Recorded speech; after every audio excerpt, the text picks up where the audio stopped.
On Sunday, April 3rd, a number of global media networks published articles based on the confidential, leaked documents from the Panama-based law firm Mossack Fonseca. The leak includes roughly 11.5 million documents, or 2.6 terabytes of data. By comparison, the 2010 Wikileaks Cablegate was roughly 1.7 gigabyte, and the previous 2013 offshore leaks were 260 gigabytes. In short, the data leak, now known as the Panama Papers, is the largest in size. The Panama Papers reveal how some of the world's most influential figures have used offshore bank accounts to avoid taxes or conceal their wealth. The list of people includes international politicians such as President Mauricio Macri, Vladimir Putin, Prime Minister David Cameron, and even celebrities such as Lionel Messi. What's more is that the Panama Papers expose the level of corruption in the global financial system. In this report, we will explain what the Panama Papers are. We will also explore some of the geopolitical related records and what impacts they will have. Welcome to Caspian Report. My name is Shirvan. For more information on the channel, visit our Patreon page at patreon.com/CaspianReport. Roughly a year ago, the Panama Papers were obtained from an anonymous source by the German newspaper Süddeutsche Zeitung. The data included encrypted documents from Mossack Fonseca, a law firm that has sold more than 214,000 letterbox companies around the world. It's important to note that offshore companies are not illegal.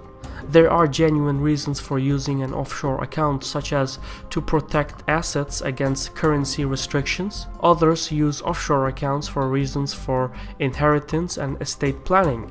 However, it also happens to be that many banks, criminal organizations, investment advisors, billionaires, and politicians use these shell companies to conceal their wealth, avoid taxes, or for money laundering purposes.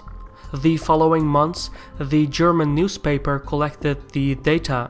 Ultimately, the data grew to a staggering 2.6 terabytes. Süddeutsche Zeitung then decided to share the data with the International Consortium of Investigative Journalists, or ICIJ for short. The ICIJ is a non-profit global platform for investigative journalists and has links to hundreds of media organizations. Some of these media networks include the BBC, The Guardian, Le Monde, and many more.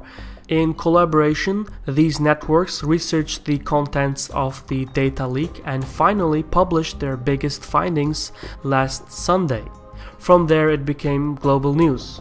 Who the anonymous source was, nobody knows. What we do know for certain is that the whistleblower wanted no financial compensation in return and only asked for the exposure of these corrupt activities.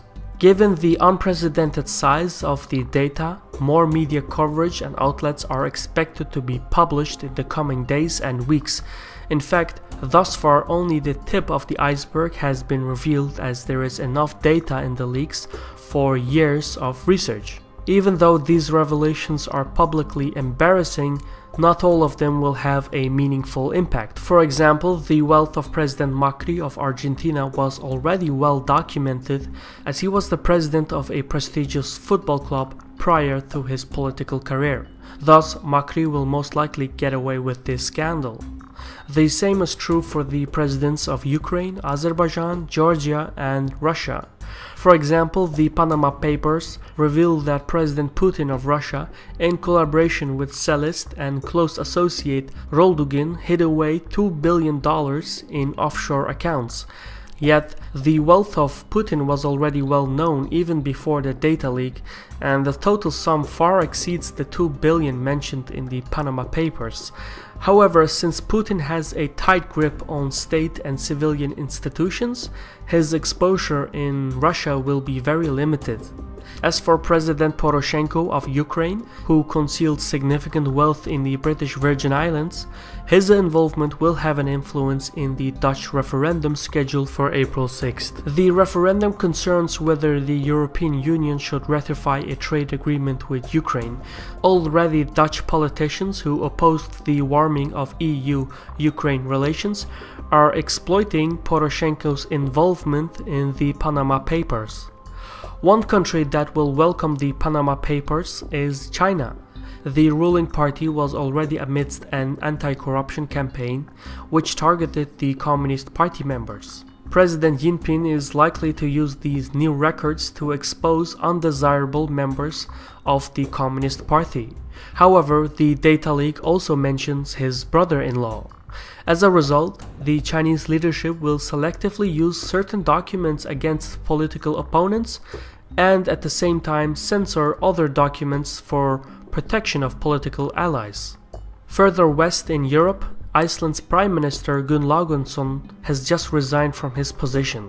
This follows the fallout of the data leak, which mentioned how Gunn Laugonsson had stashed away large sums of money in the British Virgin Islands, with a partner whom he later married.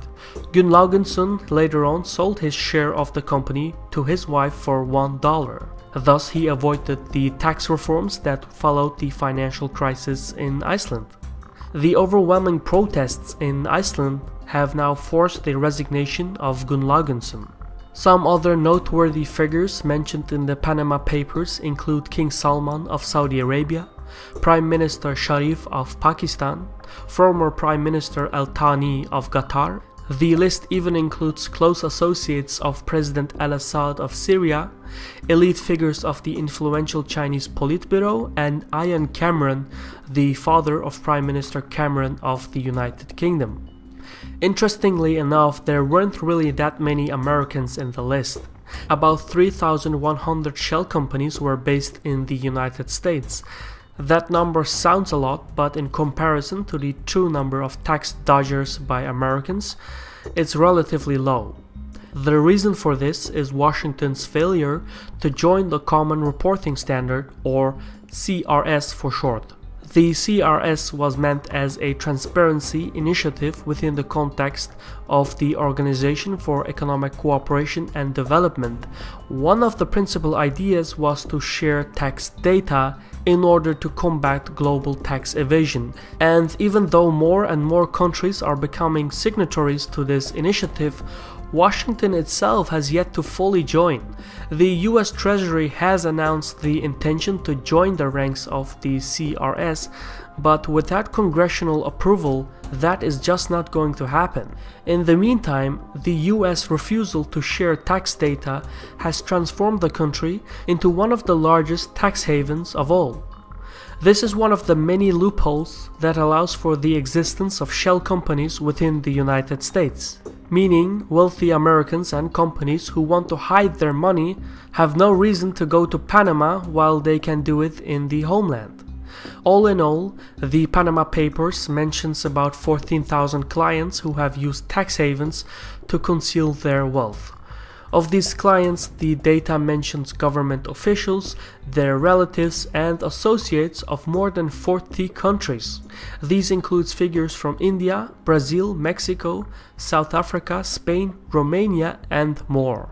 The names revealed by the Panama Papers is quite long, but the point is that every one of these cases deserves special attention.